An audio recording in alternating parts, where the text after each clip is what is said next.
My husband's birthday party was supposed to be our night to shine, but when I walked into that glittering ballroom, I felt like I'd been punched in the gut. The dress he begged me to wear, the one he swore would make me the star of the evening, was a cruel setup, and every eye in the room knew it before I did. I stood there, my heart pounding, the crimson fabric clinging to my skin like a spotlight on my humiliation. Let me take you back to how it all unraveled, to the moment I trusted him and the moment I learned the truth. It started 3 weeks ago, when Ethan came home with a gleam in his eye I hadn't seen in years. Our marriage wasn't perfect, whose is after a decade, but we'd settled into a rhythm of love, routine, and the occasional spark. He was turning 40, a milestone he'd been dreading, and he wanted to go big. A grand party, he said, at the upscale Meridian Hotel, with all his colleagues, friends, and even some old college buddies. I was thrilled. Ethan had been distant lately, buried in work, and this felt like a chance to reconnect, to remind ourselves of the fire we once had. He handed me a sleek black box one evening, his smile boyish and secretive. Inside was a dress red, bold, with a plunging neckline and a slit that screamed confidence. "This is for you," he said, his voice warm. "Wear it for me. You'll be the most beautiful woman there." I laughed, a little nervous. It wasn't my usual style. I preferred understated elegance, not this siren call of a gown. But his eyes sparkled with something I couldn't resist adoration. Or so I thought. I agreed, feeling a flutter of excitement. Maybe this was his way of reigniting what we'd lost in the grind of daily life. For weeks, I prepped. I got my hair done, practiced walking in heels I hadn't worn since our wedding, and even let myself daydream about the night. Ethan was meticulous, planning every detail of the party, the menu, the band, the guest list. He was so invested, it felt like he was wooing me all over again. I didn't question the dress again, not even when I tried it on and felt a twinge of unease at how exposed I looked. Ethan's reassurance was enough. "You're stunning, Claire," he said, kissing my forehead. "Trust me." The night of the party arrived, and I stood in front of our bedroom mirror, the dress hugging my curves like a second skin. I felt powerful, even if my stomach churned with nerves. Ethan was already at the venue, overseeing last-minute details, so I took a cab to the Meridian. The hotel's grand entrance glowed under chandeliers, and I stepped out, feeling like I was walking into a fairy tale.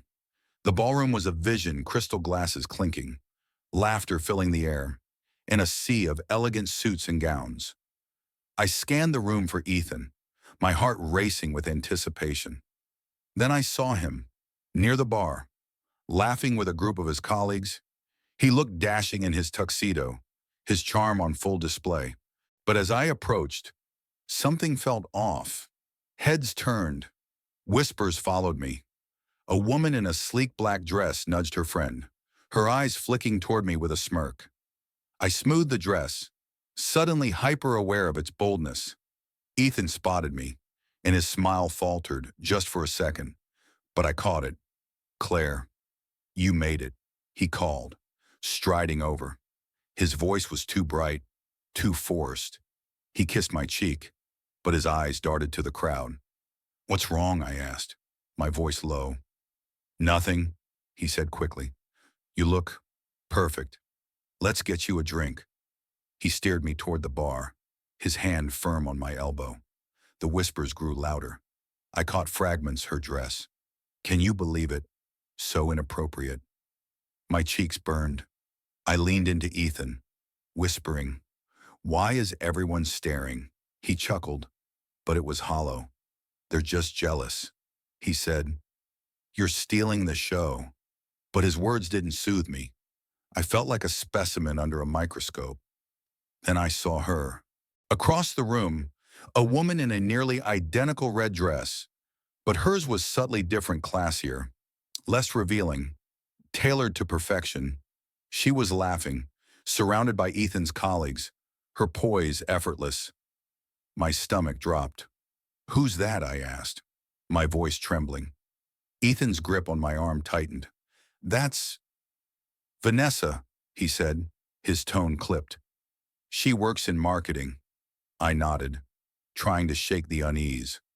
But as the night wore on, the truth clawed its way to the surface. Vanessa wasn't just a colleague.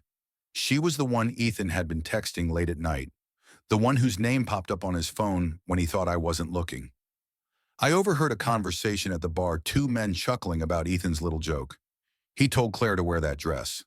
One said it'd be hilarious to see her try to pull it off. The other laughed. Vanessa's the one who looks like she belongs here? My world tilted. I excused myself, my heels clicking on the marble floor as I fled to the bathroom. In the mirror, I saw a fool. The dress wasn't a gift, it was a prank, a cruel setup to make me look ridiculous next to Vanessa, the woman Ethan clearly admired.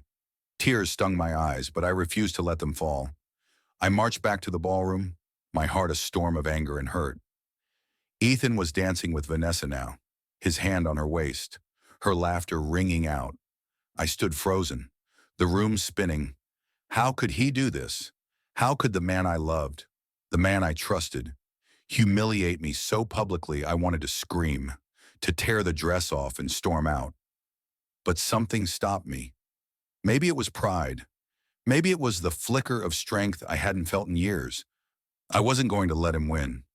I straightened my shoulders, wiped my eyes, and walked to the center of the dance floor. The band was playing a slow, sultry number, and I let the music guide me. I danced alone, the red dress catching the light, my movements deliberate and unapologetic. The whispers stopped, eyes widened. For the first time that night, I felt in control. Ethan noticed, his face paling as he excused himself from Vanessa. Claire, what are you doing? He hissed, pulling me aside. I'm owning this, I said, my voice steady. You wanted a show. You got one. His eyes flickered with something guilt, maybe, or fear. Claire. I didn't mean save it. I cut him off. I know about Vanessa. I know about your little game. His silence was deafening. The crowd was watching now, sensing the tension. I could have made a scene, exposed him in front of everyone, but I didn't. Instead, I turned and walked away, the dress trailing behind me like a warrior's cape. Outside, the night air was cool against my skin. I called a cab, my heart heavy but resolute. The drive home was a blur, my mind replaying every moment of our marriage, the good, the bad, the lies I'd ignored. When Ethan came home hours later, he found me packing a suitcase. Claire, please, he said, his voice breaking. It was a stupid mistake. I didn't think you'd take it so seriously. A mistake, I laughed bitterly. You humiliated me to impress her. You betrayed me. He reached for me, but I stepped back. I'm done, Ethan. I said, I deserve better. The next few weeks were a whirlwind. I moved in with my sister, started therapy, and began rebuilding the pieces of myself I'd lost in our marriage. Ethan called, texted, even showed up at my sister's house with apologies and promises. But I saw through him now. The dress wasn't just a prank, it was a symbol of his disrespect, his willingness to sacrifice my dignity for his ego. I filed for divorce, a decision that felt both terrifying and liberating. The process was grueling, but with every step I felt lighter, like I was shedding the weight of his betrayal. I started painting again, something I hadn't done since college, pouring my pain and strength onto the canvas. My sister threw a small gallery night for me, and to my surprise, people showed up, friends, strangers, even some of Ethan's colleagues who'd heard about the party. They didn't pity me. They admired me.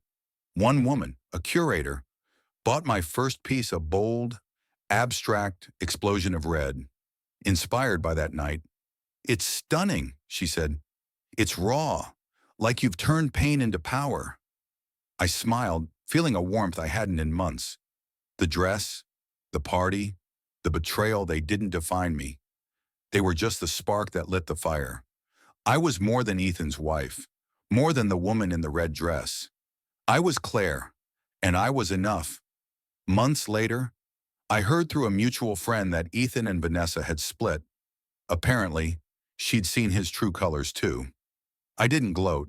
I didn't care. My life was mine again, and I was building it brick by brick.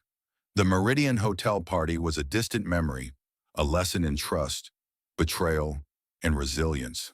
I kept the dress, not as a reminder of pain, but as a trophy of survival. Sometimes, I'd catch a glimpse of it in my closet and smile.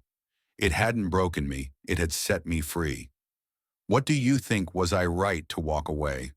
Or should I have given Ethan another chance? Should public humiliation be a deal breaker? Or is forgiveness the path to healing? Share your thoughts on trust, betrayal, and justice in relationships.